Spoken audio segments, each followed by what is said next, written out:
सावित्रीबाई फुले शिक्षण प्रसारक मंडळ संचलित रेणुका हायस्कूल सातारा परिसर औरंगाबाद. मी श्री बी ए शिंदे. विषय भूगोल, वर्ग 9वी, लेक्चर नंबर 3. टॉपिक नेम अंतर्गत हालचाली.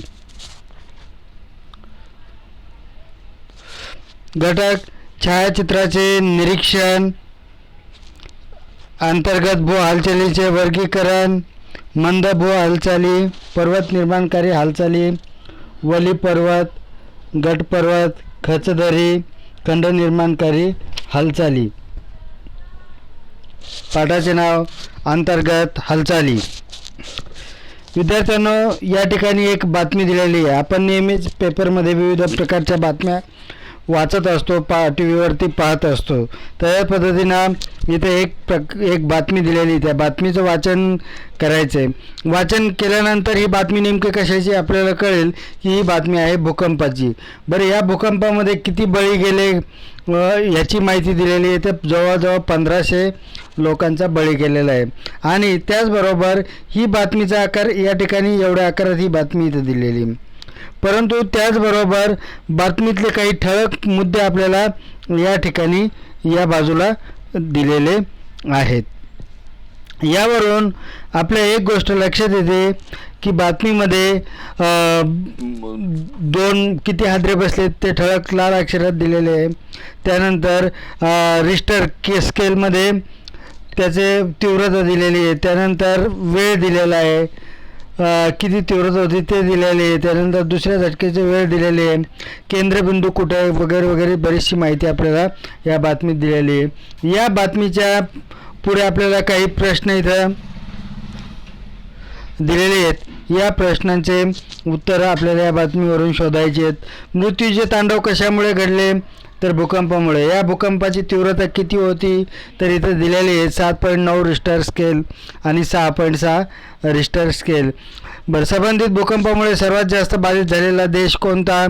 तर या बातमीमध्ये वाचल्यानंतर तुमच्या त्या देशाचं नाव लक्षात येईल. अशा पद्धतीने ही विविध माहिती आपल्याला या बातमीच्या आधारे कळते. आता आपण पुढे जाऊया. तर निश्चितच ही घडामोड, ही जी हा जो भूकंप आहे, हा भूकंप कोणी घडवून आणलेला आहे का? नाही. बरं, तो एक अपघात आहे का? तर तो नैसर्गिकरित्या घडलेली एक घटना आहे. बरं, ही घटना कशी घडते ह्याची माहिती आपल्याला घ्यायची आहे. भूकंप नेमका कशामुळे घडतो ह्याची माहिती आपल्याला आता या पाठातून घ्यायची आहे. पृथ्वीवर काही वेळेस वेगवेगळ्या नैसर्गिक घडामोडी होत असतात. उदाहरणार्थ महापूर, वादळे, हिमवर्षा, अतिवृष्टी इत्यादी. आपण पाहतो की विविध काळामध्ये विविध काही ना काही गोष्टी घडत असतात. कधी भूकंप होतो, तर कधी खूप जोराचा पाऊस पडतो, तर कधी पाऊस पडत नाही. कधी खूप जोराचं वादळ येतं, तर कधी नाही. तर अशा विविध हालचाली, विविध गोष्टी आपण पाहत असतो. कधी अतिवृष्टी होते. तसेच भूपृष्ठाखालील हालचालीमुळे भूकंप व ज्वालामुखीचा उद्रेक यासारख्या नैसर्गिक घडामोडी होतात. पृथ्वीवर सजीवांसाठी या घडामोडी म्हणजेच आपत्ती असते. मग ह्यालाच आपत्ती म्हणायचे. ह्या ज्या घडामोडी घडतात पृथ्वीच्या अंतर्गत भागामध्ये, त्यामुळं मानवाला यापासून हानी होते, नुकसान होतं. आणि अशा प्रकारचं नुकसान ज्यापासून होतं त्याला आपत्ती म्हणतो आपण. तर अशा ह्या आपत्ती ह्या कोणी घडवून आणलेल्या आहे का? माणसाने घडवून आणलेल्या आहे का? नाही. तर ह्या निसर्गातूनच घडलेल्या आहेत, निसर्गामुळे घडलेल्या आहेत. म्हणून त्यांना नैसर्गिक आपत्ती असं म्हटलेलं आहे. बरं, ही घडते कसे? तर इथं आकृती 2.2 मध्ये आपल्याला एक उदाहरण दिलेलं आहे.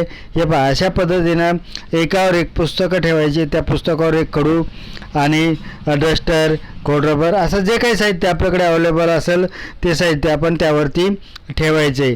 आणि पुढे काय करायचे? पहा, हे साहित्य ठेवल्यानंतर पुढे हळूच या साहित्यामधलं या वह्यामधली एक मध्यभागी असलेली एक वही हळूच आपण काढून घ्यायची आहे. आता काय घडेल की यावरती आपल्याला या चित्रामध्ये दिसल्याप्रमाणे वरच्या ज्या वस्तू आहेत डस्टर खडू वगैरे हे जागीच आपल्याला पडलेलं दिसेल. का पडलं? कारण आपण एक वही काढल्यामुळे बाकीच्या वह्या हल्ल्या आणि त्या वह्या हल्ल्यामुळं त्यावर असलेले डस्टर किंवा खडू पडलेली. आता आकृती 2.ब निरीक्षणावरून तुमच्या निश्चित लक्षात आलं असेल की एक वही काढली, त्यामुळं ती जी रिकामी जागा झाली त्या रिकाम्या जागेवर वरच्या वह्या आल्या आणि त्यामुळं काय घडलं की वरच्या वह्या हल्ल्या आणि त्या वरच्या वस्तू हल्ल्या आणि त्या खाली पडल्या. आता आकृती 2.3 हिचं निरीक्षण करा. यामध्ये सुद्धा तशा पद्धतीनं वह्या ठेवायच्या, त्याच्यावरती काही वस्तू आपल्याला ठेवायच्यात जसं की डस्टर खडू वगैरे या वस्तू आपल्याला ठेवायच्यात. आणि मग नंतर पुढे अशा 3-4 वस्तू ठेवल्यानंतर पुढे आपल्याला काय करायचं, आता या गठ्ठ्याला हळूच धक्का द्यायचा आहे व निरीक्षण करा. त्यानंतर पुन्हा जरा जोराचा धक्का द्या, काय होते त्याचे निरीक्षण करा आणि या सर्व कृतीबाबत चर्चा करा. आता या गठ्ठ्याला हळूच धक्का मारायचा आहे. हळूच धक्का दिल्यानंतर फक्त कदाचित वरच्या वस्तू हलतील, कदाचित पडणारही नाहीत, परंतु जोराचा धक्का दिल्यानंतर या वस्तू काय होतील, खाली पडतील. म्हणजेच भूकंप अशाच पद्धतीने ज्यावेळेस हलक्या प्रमाणात ज्यावेळेस घडून येतो त्यावेळेस मात्र इमारती कोसळत नाहीत किंवा त्या जागीच हलतात, परंतु ज्यावेळेस त्याची तीव्रता अधिक असेल त्यावेळेस मात्र पृथ्वीवरच्या इमारती पडताना आपल्याला दिसतील.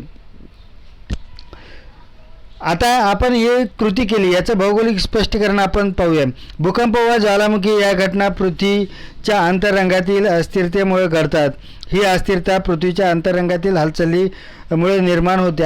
अंतर्गत हालचालीमुळे अस्थिरता म्हणजे पृथ्वीच्या अंतर्गत आतील भागामध्ये काही घडामोडी घडत असतात. पृथ्वी आपल्याला वरून जरी थंड दिसत असली तर आतमध्ये तिच्यामध्ये प्रचंड अशी ऊर्जा निर्माण होत असते आणि त्यामुळं काय होतं, ही ऊर्जा निर्माण झाल्यानंतर ती प्रचंड ऊर्जा कुठून तरी बाहेर पडण्याच्या प्रयत्नात असते आणि त्यामध्ये आतमध्ये पृथ्वीच्या अंतर्गत अनेक घडामोडी आपल्याला घडताना दिसतात. जसं आपण एक वही काढली त्यानंतर काय घडलं हे तुम्ही पाहिलंच आहे. तशा प्रकारे भूपृष्ठांतर्गत हालचाली मुख्यतः प्रावरणाच्या वरच्या थरात होतात. प्रावरणातील किरणोत्सारी पदार्थातून प्रचंड प्रमाणात ऊर्जा निर्माण होत असते. या ऊर्जा लहरी एका ठिकाणावरून दुसऱ्या ठिकाणी जात असतात. या ऊर्जा लहरी एका ठिकाणावरून दुसऱ्या ठिकाणी जात असतात. ऊर्जेच्या या अशा प्रवाहामुळे पृथ्वीच्या अंतरंगात अस्थिरता निर्माण होऊन हालचाली होतात. अंतर्गत भू हालचालीचे वर्गीकरण गती, दिशा व भूरूपांवर आधारित केले जाते. काय घडतं, पृथ्वीच्या जे भूपृष्ठांतर्गत ज्या हालचाली होतात त्या मुख्यतः प्रावरणाच्या वरच्या थरात होतात. प्रावरण आपण इयत्ता 8वीमध्ये पृथ्वीचे विविध आवरण पाहिलेले आहेत, तर त्यामधलं प्रावरण हा एक भाग आहे. तर या भागामध्ये या हालचाली घडत असतात आणि किरणोत्सारी पदार्थातून प्रचंड ऊर्जा निर्माण होत असते. या ऊर्जा लहरी एका ठिकाणावरून दुसऱ्या ठिकाणी जात असतात आणि त्यामुळं पृथ्वीच्या अंतर्गत भागामध्ये वेगवेगळ्या प्रकारचे हालचाली घडत असतात.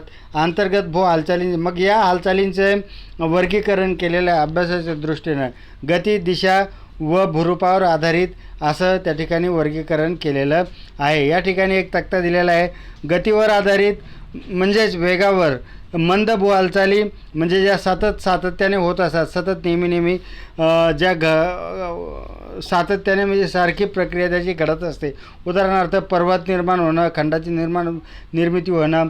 आपण एखाद्या ठिकाणी आज पर्वत नाही आणि ते लगेच दुसऱ्या दिवशी काही क्षणामध्ये पर्वत उभा राहिला असं कुठं पाहिलं का आपण?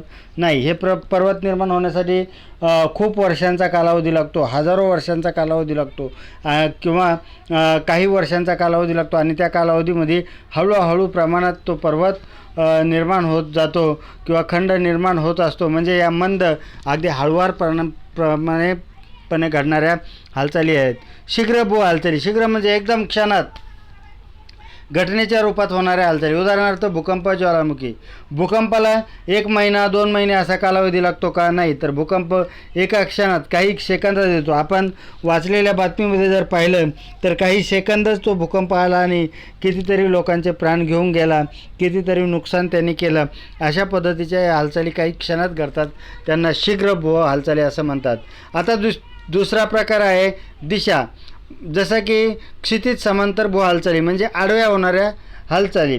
म्हणजेच क्षितिज समांतर कशाला म्हणतो आपण? ज्याला सूर्य उगवतो किंवा मावळतो आपण त्या दिशांना काय म्हणतो? क्षितिज म्हणतो. म्हणजेच आपल्या डोळ्याच्या लेवलमध्ये आडवं भूपृष्ठावरती या हालचाली घडतात, त्यांना क्षितिज समांतर हालचाली असं म्हणतात. त्यानंतर ऊर्ध्वगामी आणि अधोगामी भू हालचाली. ऊर्ध्वगामी म्हणजे वरच्या दिशेने आणि खालच्या दिशेने अशा पद्धतीने घडणाऱ्या हालचालींना ऊर्ध्वगामी आणि अधोगामी अशा हालचाली म्हटलेल्या. आता भूरूप आहे. खंडजन्य म्हणजेच भूखंड, पठारे व उच्चभूमी निर्माण करणाऱ्या हालचाली. त्यानंतर पर्वतजन्य म्हणजे वलीकरण, प्रस्तरभंग क्रिया इत्यादी निर्माण करणाऱ्या हालचाली. मंद भू हालचाली. आता या ठिकाणी एक तक्ता दिलेला आहे. या तक्त्यावरून आपल्याला पाहायचं आहे की या मंद भू हालचालींचे काय परिणाम होतात, कसे ते दिसून येतात. या मंद भू हालचाली खंड निर्मितीच्या स्वरूपात आपल्याला परिणाम दिसून येतात. त्यासाठी साधारणतः कागदाची 31 सेंटीमीटर लांबीची पट्टी घ्यायची आणि या कागदी पट्टीला दोन्ही टोकावर हात ठेवायचा आहे. आता दोन्ही हात हळूहळू एकमेकांच्या दिशेने पट्टीवर दाब देऊन सरकवा. त्या पट्टीवर काय परिणाम होतो त्याचे निरीक्षण करा. आपण जर दाब दिला, दाब देणे म्हणजे काय?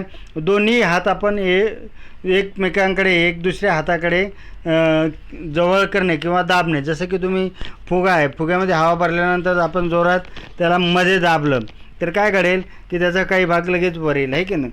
मग त्याला काय म्हणतो आपण? दाब देणे. आणि काय घडेल आता दाब दिल्यानंतर? पहा, दाब दिल्यानंतर या इथं दर्शवल्याप्रमाणे अशी वलयाकार पट्टी आपल्याला तयार झालेली दिसेल. आता पुढे आपण या पट्टीला अशी घडी पडलेली तुम्हाला पाहायला मिळेल. आता आपण पुढे जाऊया.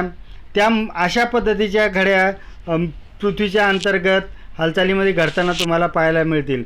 जसं की या ठिकाणी या दिशेवरून दाब आला किंवा या दिशेने या ठिकाणी दाब पडला आणि या दिशेने या ठिकाणी दाब पडला. परिणाम काय झाला? कागदी पट्टी ज्याप्रमाणे वर उंच झाली होती त्याच पद्धतीने या ठिकाणी आपल्याला पृथ्वीच्या अंतर्गत जो लवचिक खडक आहे तो अशा पद्धतीने वर उंच उचललेला आपल्याला दिसेल.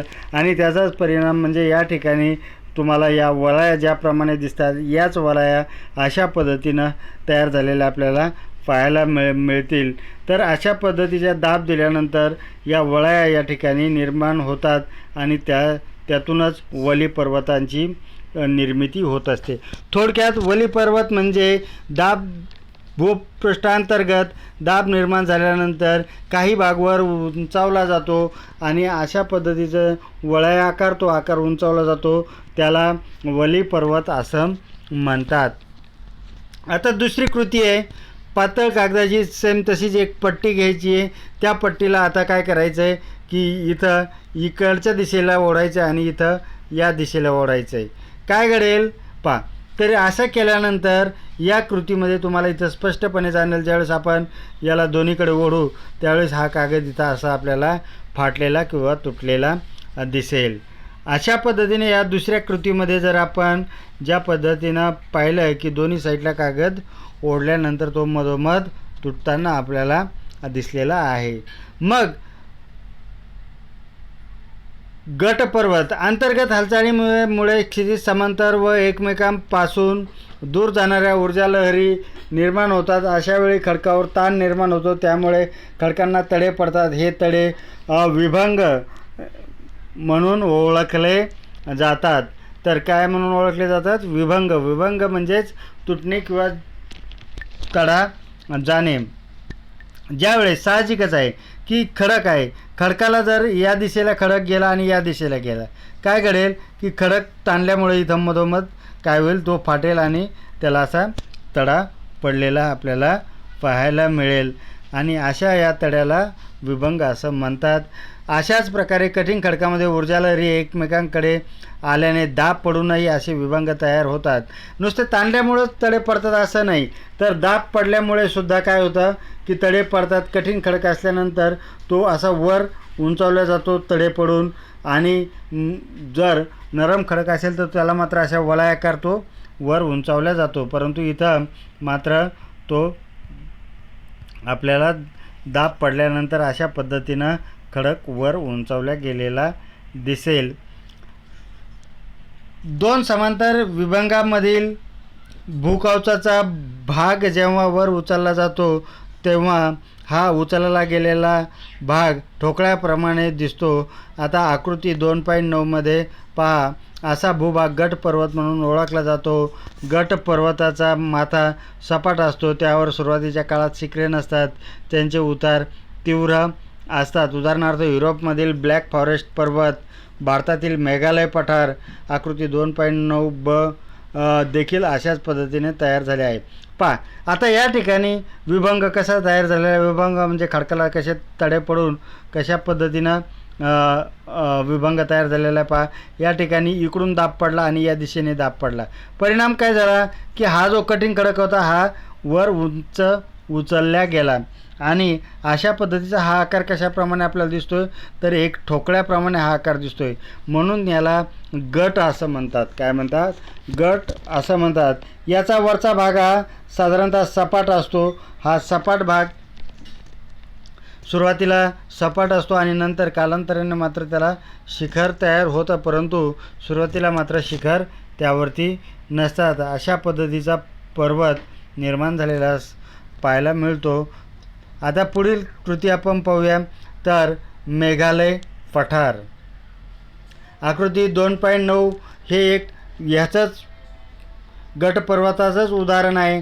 पहा या पद्धतीने कसा हा ठोकळ्याप्रमाणे हा भाग वर उंचवलेला उंच झालेला भाग आपल्याला दिसतो, आणि याची कडा ही याचा उतार जो आहे तो अगदी सरळ असा तीव्र असा आपल्याला पाहायला मिळतो. आता पहा 3 समान आकाराच्या वह्या घ्यायच्या. त्या टेबलाच्या वर 2-3 सेंटीमीटर अंतर ठेवून घट्ट धरा. आता त्यातील एक बाजूच्या 2 वह्या एकमेकांपासून किंचित दूर करा. काय होते त्याचे निरीक्षण करा. वह्यांच्या वरच्या कडामुळे तयार होणारा आकृतिबंध तुमच्या वहीत लिहा. 3 वह्या घ्यायच्या. तिन्ही वह्या टेबलापासून थोड्या उंचीवर धरायच्यात आणि दोन्ही साईडच्या 2 वह्या वरती ओढल्यानंतर काय घडेल, जी मधली वही आहे ती खाली ढासळेल आणि त्याच्यामध्ये एक प्रकारची जे आकृतिबंध तयार होईल तो तुमच्या लगेच लक्षात येईल. भूपृष्ठावर क्षितिज समांतर हालचाली जेव्हा परस्पर विरोधी दिशेने होतात तेव्हा भूकवचातील खडकावर ताण पडतो. विरुद्ध दिशेने म्हणजे काय की काही भाग इकडे ताणला जाणे तर आणि दुसरा भाग इकडे, म्हणजे हे एकमेकांच्या विरुद्ध दिशेने. अशा विरुद्ध दिशेने हालचाली जेव्हा घडतात तेव्हा खडकावर ताण पडतो आणि त्यामुळे खडकाला तडे पडतात. त्यामुळे विभंग निर्माण होतात. परिणामी दोन्ही बाजूंचे खडक सरकतात व खडकांच्या थराची सलगता राहत नाही. आणि मग त्यामुळे काय घडतं तर अशा पद्धतीने या आकृतीमध्ये आपल्याला दिसतं आहे की ज्या वेळेस इकडे ताण पडतो आणि हे विरुद्ध दिशेने म्हणजे इकडे ताण पडतो, त्यावेळेस काय घडेल की हा जो मधला भाग आहे त्या टेबलावरच्या वहीप्रमाणे हा मधला भाग काय होईल, खाली खचला जाईल आणि हा ठोकळ्याप्रमाणे हा खचलेला भाग खाली गेल्यानंतर या अशा पद्धतीनं खचदरी त्या ठिकाणी काय होईल, निर्माण झालेले आपल्याला पाहायला मिळेल. आणि अशा या खचदरीचे या ठिकाणी दाखवल्याप्रमाणे उतार हा असा तीव्र उतार आपल्याला पाहायला मिळेल.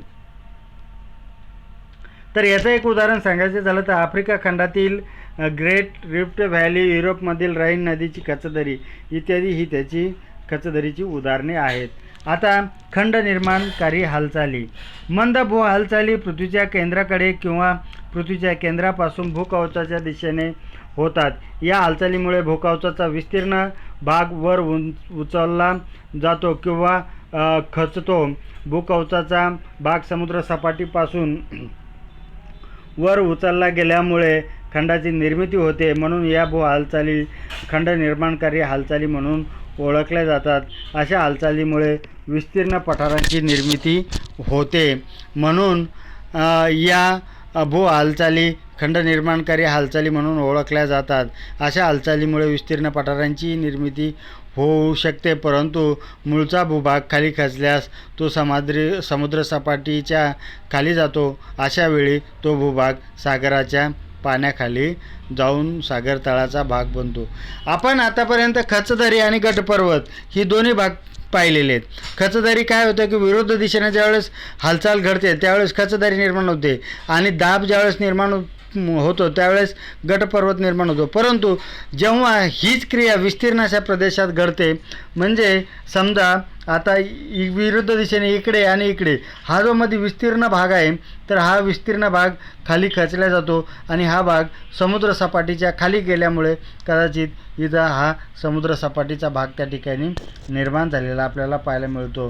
किंवा जेव्हा एकमेकांकडे हा दाब निर्माण होतो त्यावेळेस असा हा विस्तीर्ण भाग असा वर उचलला जातो, त्यावेळेस मात्र या ठिकाणी पठाराची निर्मिती आपल्याला झालेली पाहायला मिळते. अशा पद्धतीनं आपण या पाठात मंदभू हालचालींचा अभ्यास केलेला आहे. आपण याच पाठाचा उर्वरित भाग अंतर्गत हालचाली नेक्स्ट लेक्चर 4 मध्ये आपण पाहणार आहोत. थँक्यू.